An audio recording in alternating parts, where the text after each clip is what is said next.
The train screamed like a wounded animal as it slowed to a halt beside the lonely wooden platform of Red Creek Station. Dust rolled across the prairie like a restless ghost, carried by a cold western wind that rattled the loose boards of the station house. Red Creek wasn't much of a town, just a handful of buildings, a crooked church, a saloon that never slept, and a scattering of ranches stretching out into endless dry land.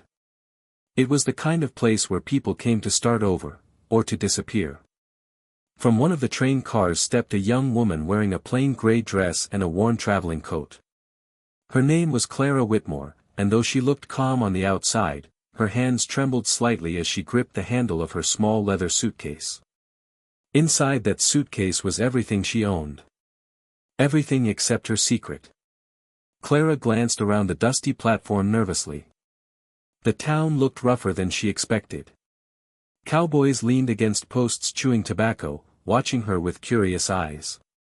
A couple of ranch hands whispered to each other and tipped their hats mockingly. Mail-order brides were rare in Red Creek. And they were always the center of attention. Clara swallowed hard and stepped down from the train. Her boots touched the wooden platform with a hollow knock that echoed in the quiet afternoon. She looked for the man she had agreed to marry. According to the letters, his name was Daniel Carter, a widowed rancher with a young son who needed a mother. His letters had been polite, respectful, even gentle. But letters were easy to write. The truth was often very different. A tall man stood near the end of the platform. He wore a weathered brown coat, a gun belt slung low on his hip, and a hat pulled low enough to shadow his eyes. His shoulders were broad from years of ranch work, and there was a quiet strength about him that made the other men give him space. When he saw Clara, he stepped forward. "You must be Miss Whitmore." His voice was deep but calm. Clara nodded. "And you're Mr. Carter." He removed his hat politely. "Daniel is fine." For a moment neither of them spoke. The wind howled through the wooden rails beside them. Finally Daniel cleared his throat. "I'll be honest with you, Miss Whitmore. I've never done anything like this before." Clara forced a small smile. "Neither have I." Daniel looked at her suitcase. "That all you brought?" "Yes." He studied her face carefully, almost like he was trying to understand something hidden beneath her calm expression. "You sure you're ready for ranch life?" he asked. "It's not easy." Clara hesitated. If he knew the truth, he might send her back on the train. But she couldn't go back. So she nodded. "I'm ready." Daniel motioned toward a wagon waiting nearby. "Then welcome to Red Creek." As they climbed into the wagon, Clara noticed a small boy sitting on the bench beside the driver's seat. The boy couldn't have been older than 7.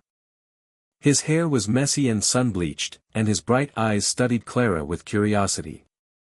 "Clara," Daniel said gently, "this is my son, Tommy." Tommy tilted his head. "So you're the new mama?" The question hit Clara like a bullet to the heart. She hadn't expected it to come so quickly. She managed a soft smile. "I hope I can be." Tommy thought about that for a moment, then grinned. "Okay."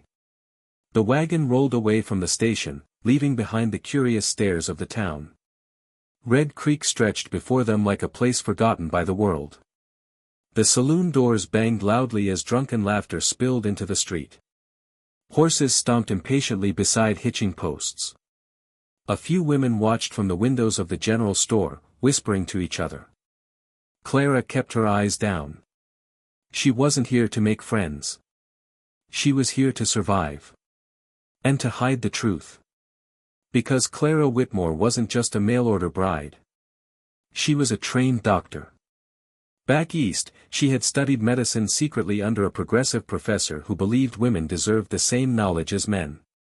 She had treated injured workers, delivered babies, and even assisted in surgeries.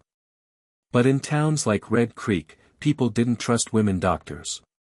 Some even believed it was unnatural. So Clara had hidden her education when she answered Daniel Carter's advertisement for a bride. She told herself it was temporary. Just until she found safety. Just until the past stopped chasing her. The wagon reached the Carter Ranch just before sunset. The house stood on a gentle hill overlooking endless fields of dry grass. It was simple but sturdy, with a small barn and a windmill creaking slowly in the wind. Tommy jumped down from the wagon and ran toward the house. "Come on.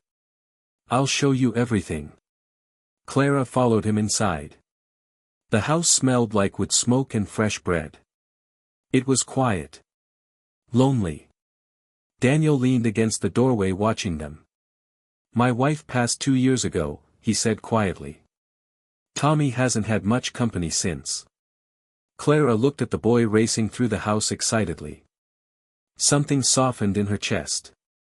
"I'll do my best," she said. Daniel nodded once. That night Clara unpacked her suitcase in the small bedroom that would now belong to her. At the very bottom of the case, hidden beneath her clothes, was a wrapped bundle of medical tools. A stethoscope. Bandages. A surgical needle. Bottles of medicine. She touched them gently. Her past life. Her secret life. No one in Red Creek could ever know. But as Clara lay awake that night listening to the lonely prairie wind, she had no idea that fate was already moving toward the town like a dark storm. And soon, the people of Red Creek would be begging the quiet mail-order bride for help. Because something terrible was coming. Something deadly. Something that would change Clara's life forever. The trouble began 3 weeks after Clara Whitmore arrived in Red Creek. At first it seemed like nothing. Just a ranch hand with a fever. Then another man collapsed at the saloon. Then a child began coughing violently during Sunday church. Within days the small town was gripped by fear. People whispered about it in the streets. Strange sickness. Bad air. Maybe poisoned water. No one knew. And the town doctor was nowhere to be found. Old Dr. Hensley had left for Denver 2 weeks earlier to visit family. He was supposed to return in a few days. But the sickness didn't wait. By the 5th day, 3 people were bedridden. By the 7th day, the church bell rang for the first funeral. Clara heard the bell from the Carter Ranch while she was hanging laundry. The slow, heavy toll echoed across the prairie like a warning. Tommy ran out of the house. "Why are they ringing the bell?" Clara forced a calm voice. "It means someone passed away." The boy looked worried. "From the sickness?" Clara nodded slowly. Inside, her stomach twisted with dread. She had seen illnesses like this before back east. Rapid fever. Violent coughing. Weakness spreading through the body. An epidemic. And in a town with no doctor, it could kill dozens. Maybe more. Clara clenched the cloth in her hands. She knew exactly what needed to be done. Isolation. Clean water. Medicine. But she had promised herself she would never reveal her secret. Not here. Not in a town where people barely accepted women as teachers, let alone doctors. That night Daniel returned from town looking troubled. "The sickness is spreading," he said quietly while washing his hands at the basin. "How bad?" "Bad enough folks are starting to panic." He sat heavily at the table. "The mayor sent riders to nearby towns asking for a doctor, but the closest one is at least 2 days away." Clara felt a cold weight settle in her chest. 2 days. In an epidemic, 2 days could mean dozens of deaths. Daniel looked up at her. "You seem to know a lot about sickness," he said slowly. Clara froze. "What makes you say that?" "You've been asking questions, about symptoms." Her heart pounded. She turned away quickly. "I'm just worried about Tommy." Daniel studied her face but didn't press further. But the next morning everything changed. A desperate knock echoed at the ranch door. Daniel opened it to find Sheriff Cole standing there with panic in his eyes. "Carter," the sheriff said urgently, "we've got trouble." "What kind?" The sickness hit the Wilson ranch hard.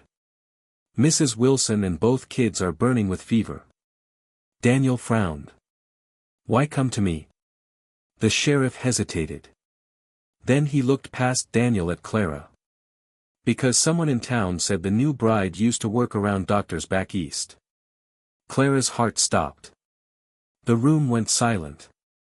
Daniel slowly turned toward her. Is that true? Clara felt trapped. She could lie. She could stay safe. Or she could help. Outside, the sheriff spoke again, desperation clear in his voice. Miss Whitmore, if you know anything about treating sickness, those kids might die before a doctor arrives. The words hit her like a hammer. Those kids might die. Clara closed her eyes for a moment. Then she walked to the bedroom. When she returned, she carried the hidden bundle from her suitcase. She placed it on the table and unwrapped it slowly. Inside were shining medical tools. The sheriff's eyes widened. Daniel stared in shock. Clara took a deep breath. My name is Clara Whitmore, she said quietly. And I am a doctor. The room fell silent. For a long moment no one spoke. Then the sheriff stepped forward urgently. Then please, help us. Clara didn't hesitate. Get me a wagon. Within an hour Clara stood inside the Wilson ranch house. The air was thick with sickness. Mrs. Wilson lay unconscious in bed while two small children coughed violently nearby. Clara moved quickly. She checked their pulses. Examined their breathing. Felt their burning foreheads. Her voice became calm and commanding. Boil water. Now. Open every window. Bring clean cloths. The ranch hands scrambled to obey. Sheriff Cole watched in amazement. This quiet mail-order bride suddenly moved like a battlefield doctor. Confident. Focused. Fearless. Clara worked through the entire night. She cooled fevers. Mixed herbal medicines. Forced water into weak patients. By morning the children's breathing had eased slightly. Sheriff Cole exhaled in relief. You saved them. Clara shook her head. Not yet. She looked out the window toward town. If we don't act fast, this sickness will spread everywhere. By noon the whole town of Red Creek knew the truth. The mail-order bride was a doctor. At first people didn't believe it. Then they saw Clara riding into town with medical supplies. They saw her walking into sick houses. They saw her saving lives. Soon desperate townsfolk gathered outside the church where Clara set up a small clinic. A rancher grabbed her arm. Please, my wife is sick. A mother cried. My baby can't breathe. An old man begged. Doc, help me. The same people who once whispered about the strange new bride were now pleading with her. Clara worked without rest. Day and night. Treating fevers.